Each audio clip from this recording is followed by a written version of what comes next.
नमस्कार साथियों, शिक्षा शास्त्र की एक और क्लास में आप सभी का स्वागत करता हूं। मेरा नाम है निकेत। अगर आप चैनल पर नए हैं तो चैनल को जरूर लाइक सब्सक्राइब शेयर करें। शिक्षा शास्त्र विषय से जुड़े हैं तो इसको ज़्यादा से ज़्यादा शेयर करें। आप लोग इसको जितना ज़्यादा शेयर सब्सक्राइब कराएंगे मैं उतना ही ज़्यादा मोटिवेट हो पाऊँगा, जिससे मैं रेगुलर वीडियो अपलोड कर पाऊँगा। तो अभी तक जितना आप लोगों ने सपोर्ट किया उसके लिए थैंक यू। तो कंटिन्यू करते हैं। पेपर 1 में शिक्षा शास्त्र के बीए पार्ट 1 के यूनिट 4 चल रहे हैं, जिसमें हमने कैरिकुलम और सिलेबस में डिफरेंस लास्ट क्लास में जाना था। कैरिकुलम क्या है, सिलेबस क्या है, इसका कॉन्सेप्ट क्लियर हुआ था। तो आज हम देख रहे हैं कैरिकुलम हमारा मेन टॉपिक है। जैसे मैंने बताया था कि इस पूरे यूनिट में कैरिकुलम के ही आसपास सारी कहानी घूमनी है। और आज हम देखेंगे कि पाठचर्या के प्रकार। तो हम शुरू करते हैं। तो जो हमारे पास पहला प्रकार है उसे हम बोलते हैं सब्जेक्ट सेंटर। सब्जेक्ट सेंटर या ओरिएंटेड, कुछ भी लिखिए। कहने का मतलब ये है कि ऐसा कैरिकुलम जिसमें क्या है, सब्जेक्ट्स पे, विषय पे ज्यादा ध्यान दिया जा रहा है, ना कि बालक पे। यानी जो दो चीजें हैं हमारे पास, एक क्या पढ़ना है, ठीक है, वो सब्जेक्ट्स ढेर सारे हैं, और इधर स्टूडेंट है या लर्नर है। तो इस पे हम फोकस नहीं कर रहे हैं, हमारा फोकस किस पे है, सब्जेक्ट पे है। तो ऐसा कैरिकुलम जिस पे सब्जेक्ट्स पे ज़्यादा फोकस किया जाता है, स्टूडेंट या लर्नर की नीड क्या है, उसका एम क्या है, उसका इंटरेस्ट क्या है, उसका एप्टीट्यूड क्या है, इन चीज़ों पे फोकस ना करके जो हम कैरिकुलम बनाते हैं वो होता है सब्जेक्ट सेंटर। ठीक इसी के जस्ट अपोजिट कर देते हैं तो ये आ जाता है लर्नर सेंटर या स्टूडेंट सेंटर या चाइल्ड सेंटर या ओरिएंटेड कर लीजिए। तब ये जो करिकुलम होता है उसके जस्ट अपोजिट हो जाता है। यहाँ पे क्या होता है कि जो हमारा चाइल्ड होता है, जो हमारा सीखने वाला होता है, जो लर्नर होता है, उसके इंटरेस्ट, उसके एप्टीट्यूड, उसकी एबिलिटी, उसकी एज, उसकी योग्यता, मतलब बालक की क्या नीड है, क्या डिमांड्स है, उसके पर्पजों को ध्यान में रख के जो हम करिकुलम डेवलप करते हैं वही होता है हमारा लर्नर सेंटर या लर्नर ओरिएंटेड करिकुलम। और ये क्या होता है कि जो हमारा साइकोलॉजी है उसकी थ्योरीज को यूज करके इसको और अच्छे से डेवलप करता है। तो ये जो हमारा है, दो यहाँ पे हम लोग कवर कर चुके हैं कि जो स्टूडेंट सेंटर है उसमें क्या होता है भाई, स्टूडेंट की रुचि, योग्यता, क्षमता, आयु, इन सारे एस्पेक्ट को ध्यान रखते हुए और जो मनोविज्ञान के सिद्धांतों का है उनके द्वारा निर्माण किया जाता है। हमारा जो तीसरा है इस सीरीज में उसे हम बोलते हैं एक्टिविटी बेस्ड, एक्टिविटी सेंटर या बेस्ड या ओरिएंटेड, कुछ भी कह लीजिए।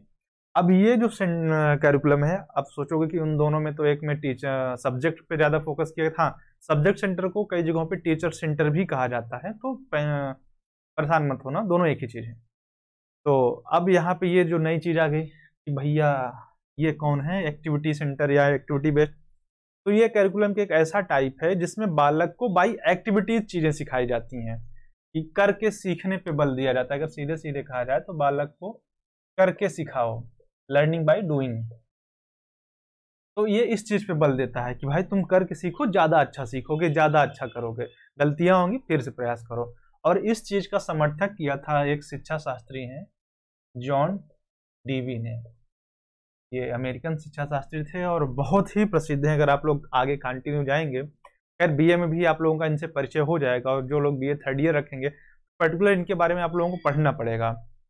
तो अब ये जो है एक्टिविटी बेस्ड कि भाई क्रिया प्रधान है, कि आपको करके सीखना है जिससे आप अनुभव ले पाओ। इसी तरह एक और चलता है एक्सपीरियंस बेस्ड। अब ये कहा कहोगे कि अभी तो हमें क्रिया करवा रहे थे, करके सिखा रहे थे, अब अनुभव पे आ गए।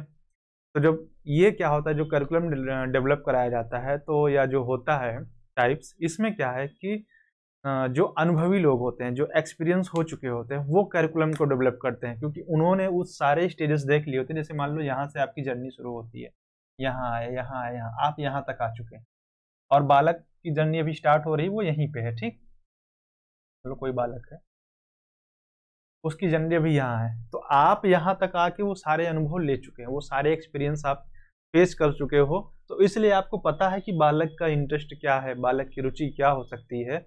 तो उसके आधार पर जब आप करिकुलम डेवलप करते हो तो उसी चीज को क्या होता है, एक्सपीरियंस बेस्ड कैरिकुलम कहा जाता है। और ध्यान देना कि जैसे इसमें हम कहते हैं कि बालक करके सीखेगा, यहाँ पे भी हम बालक को एक्टिविटीज कराते हैं और कहते हैं कि तुम खुद के भी अनुभव लो, कि मतलब तुम जितना चीजें सीख चुके हो अपने उन अनुभवों से, अपने उन एक्सपीरियंस से क्या हो, फायदा उठाओ। तो ये थोड़े काफी सिमिलर है, पर अंतर ये है कि इसका समर्थक जॉन डीवी करते हैं और यहाँ क्या है कि अनुभव जो एक्सपीरियंस ले चुके होते हैं वो बनाते तो हैं, लेकिन साथ में इस चीज को भी ध्यान दिया जाता है कि बालक अपना अनुभव यूज करे, यानी जो बच्चा है, जो लर्नर है, वो खुद का एक्सपीरियंस को इसमें यूटिलाइज करे। तो ये हमने देखो 2 3 4 प्रकार पढ़ लिए। और जो ये खुद से अनुभव उठाने की बात करते हैं, तो उससे क्या होगा कि जब बालक अपना खुद का एक्सपीरियंस लेने लग जाएगा तो खुद ही अपने आप को ज़्यादा डेवलप कर पाएगा। और जो ऐसा करिकुलम बनाते हैं यानी एक्सपीरियंस बेस्ड, तो वो कोशिश करते हैं कि बालक का या जो लर्नर है उसका ऑल राउंड डेवलपमेंट किया जा सके, यानी उसके सर्वांगीण विकास की बात करते हैं।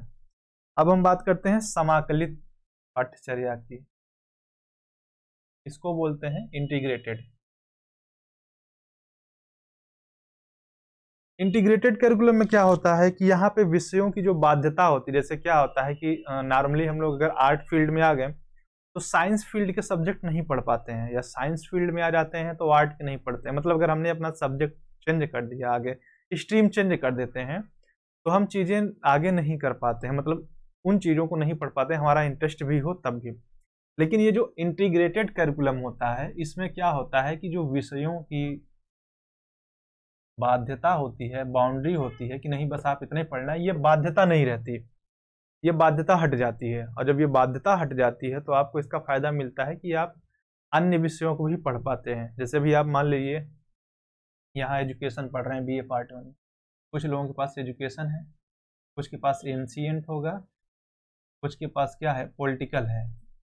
अब मान लो ये 3 तो आपके कंपलसरी आप पढ़ ही रहे हैं, पर अगर आपको कोई और विषय पढ़ना हो या इन्हीं किसी अन्य विषय से क्रेडिट लेना हो, तो जो इंटीग्रेटेड करिकुलम होता है वो क्या होता है, इन 3 विषयों के अलावा भी आपको वैकल्पिक यानी अल्टरनेटिव सब्जेक्ट दे देता है, कि जिससे आप क्या हो, आपकी लर्निंग हो पाए, आप सीख पाए, आप रुके नहीं। तो ये फायदा हमें मिलता है किसके द्वारा, इंटीग्रेटेड करिकुलम के द्वारा। यहाँ पे क्या होता है कि जितने भी हमारे सब्जेक्ट्स हैं, मल्टीपल सब्जेक्ट हैं, ठीक, उनको एक यूनिट की तरह बना दिया जाता है।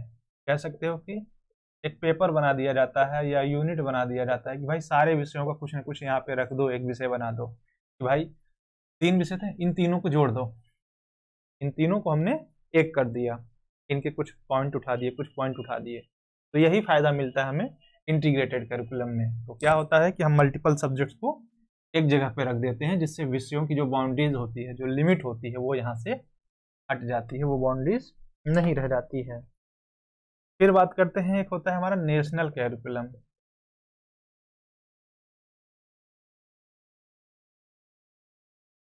अब नेशनल कैरिकुलम क्या होगा कि अभी हमने सब्जेक्ट्स पढ़ लिया, चाइल्ड पढ़ लिया, एक्टिविटी बेस्ड पढ़ लिया, इंटीग्रेटेड पढ़ लिया, एक्सपीरियंस बेस्ड पढ़ लिया। अब ये कौन सा टाइप हो गया, तो देखो जो नेशनल कैरिकुलम होता है, नेशनल कैरिकुलम को आसानी भाषा में समझ लो कि एक ऐसी पाठ्यचर्या जो पूरे देश में एक होगी। मैंने इसका एग्जांपल एक बार दिया था कि जैसे हमारे यहाँ जो शिक्षा व्यवस्था है 10+2+3 है, वो इसीलिए हर जगह फॉलो की जाती है कि जिससे क्या हो कि बच्चे के सीखने में कोई बाधा ना आए। अगर जैसे मैं अभी यूपी में पढ़ रहा हूँ, अगर मैं एमपी चला गया पढ़ने के लिए, तो मुझे ऐसा न लगे कि मैं नई चीज़ों में आ गया हूँ, वो मेरे लिए समझ के बाहर हो, वो मैं अंडरस्टूड ना कर पाऊँ, मैं उन कुछ चीज़ों को भी अंडरस्टूड कर पाऊँ और वहाँ पे एडजस्ट हो पाऊँ। इसी कारण, क्योंकि ये 10+2+3 का जो स्ट्रक्चर होगा, वो मैं चाहे यूपी में रहूँ, चाहे एमपी में रहूँ, चाहे एपी में रहूँ, हर जगह फॉलो होगा। तो इसीलिए पूरे देश की एक पाठ्यचर्या फिक्स की जाती है, जिससे क्या हो कि आपकी लर्निंग में किसी भी प्रकार की कोई दिक्कत ना हो। और जैसे कि मैंने लास्ट में बताया था कि जब एक इसका जो पहला वीडियो था उसमें मैंने बताया था कि जब एक करिकुलम होगा तो सारे देश में से यूज करना ईजिली हो जाएगा, उसके लिए अच्छी बुक्स हो जाएंगी। तो ये सारे फायदे हमें कहाँ से मिलते हैं, नेशनल कैरिकुलम से मिलते हैं। और इसका फायदा क्या होगा, एक जैसा स्ट्रक्चर हो जाएगा, समानता हो जाएगी, इक्वलिटी आ जाएगी, सारे देश को एक धागे में बांध दिया जाएगा कि सभी एक चीज से जुड़े हैं, कि कोई भेदभाव नहीं, यानी सब लोग एक ही प्रोसेस फॉलो कर रहे हैं 10+2+3 का। चाहे यहाँ आप रहिए, चाहे इस कोने पे हो, चाहे इस कोने पे हो, चाहे इस कोने पे हो, या कहीं भी हो, तो आप क्या है, आप सारे जगहों पे एक ही प्रोसेस फॉलो कर रहे हैं, आप चाहे जहां रह रहे हैं ऑल ओवर इंडिया में। तो इसलिए नेशनल कैरिकुलम भी होता है और इसको भी अपने अलग फायदे हैं।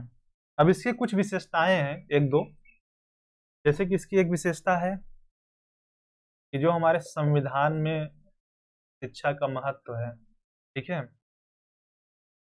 ये संविधान में वर्णित मूल्यों का प्रचार करते हैं। इस संविधान में जो भी प्रोविडेंट्स हैं, जो भी एक्ट्स हैं शिक्षा से, एजुकेशन से रिलेटेड, उनको ये प्रचार कराते हैं, उनको एडवर्टाइज करते हैं कि हाँ तुम्हारा भी शिक्षा पे हक है, तुम वंचित नहीं हो, तुमको रोका नहीं जा सकता। तो ये वन करिकुलम होने का, यानी जब नेशनल करिकुलम की बात आती है तब हमें इसका फायदा मिलता है।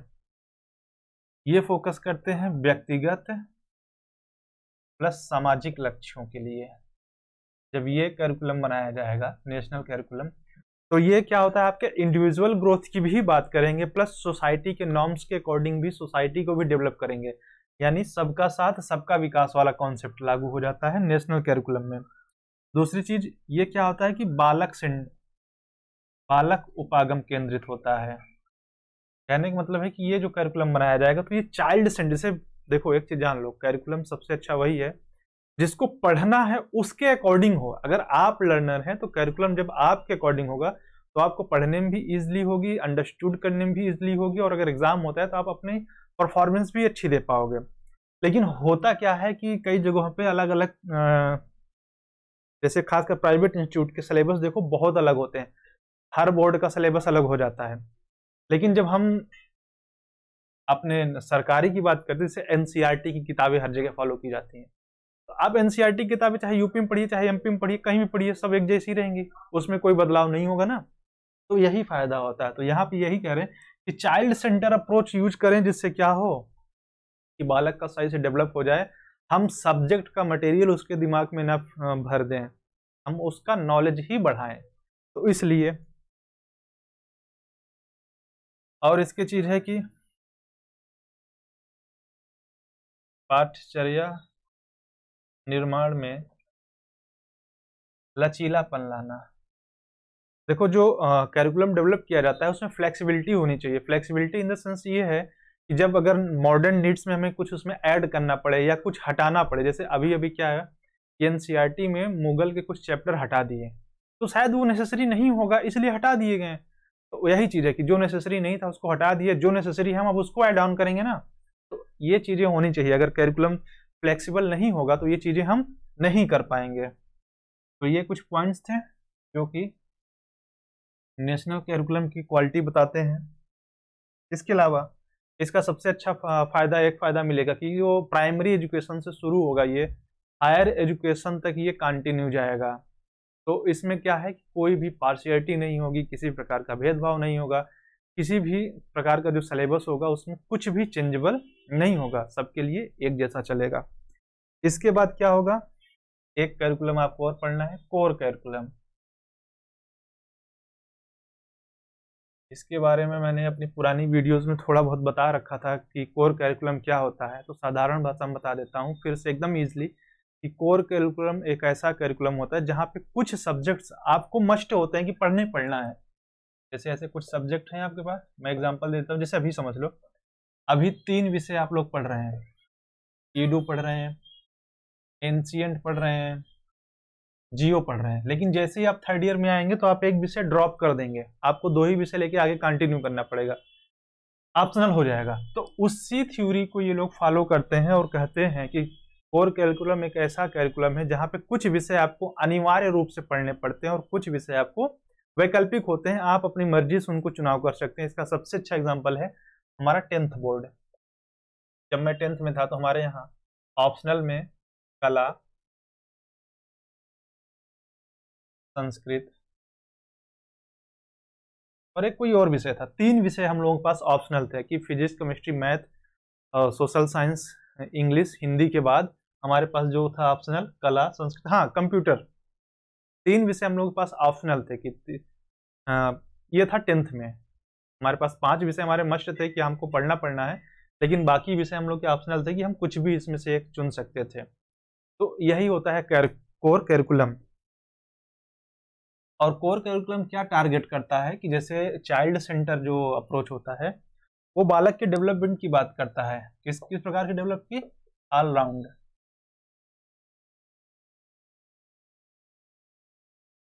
तो वही चीज ये कोर कैरिकुलम भी फोकस करता है, क्योंकि कुछ सब्जेक्ट ये जो नेसेसरी होते हैं उनको मस्ट कर दिया कि आप उनको पढ़ेंगे ही पढ़ेंगे भाई। उनको आप जब कुछ सब्जेक्ट क्या है, मस्ट है, तो आप उनको ड्रॉप नहीं कर सकते हैं। और कुछ विषय आपको अल्टरनेटिव रूप में है, तो उसमें आप चुन सकते हैं अपनी रुचि, अपने इंटरेस्ट के अकॉर्डिंग, आप अपनी क्षमता के अनुसार कि हाँ आपको विषय अच्छा लग रहा है या नहीं लग रहा है। तो ये क्या है, ऑप्शनल हो गया ना। तो इसका फायदा मिलता है कि भले आपको कुछ विषय नहीं समझ में आता, हर विषय नहीं समझ में आएगा, कुछ ना कुछ तो गड़बड़ होगा, लेकिन जब ऑप्शनल कुछ मिल जाता है तो आपको फायदा मिल जाता है। तो ये क्या करता है, एक तरीके से आपको हेल्प करता है ऑलराउंड डेवलपमेंट करने में। और यहाँ पे जो होता है आपके सीखने के अनुभवों पे फोकस कराया जाता है। जैसे मैंने एक टाइप बताया था ना कि इसमें कि एक्सपीरियंस बेस्ड होना चाहिए। आपके जो कैरिकुलम है एक टाइप है एक्सपीरियंस बेस्ड पे था, तो ये भी चीज यही कहते हैं कि आपके लर्निंग एक्सपीरियंस को फोकस करता है। कौन सा कैरिकुलम? Core curriculum. तो क्या हो गया कि कुछ विषय मस्ट है, आपके अनुभव फोकस करता है, आपके ऑलराउंड डेवलपमेंट की बात करता है, तो वो कैसा कैरिकुलम हो गया? Core curriculum. तो यहाँ पे भी ये क्लास समाप्त हो जाती है।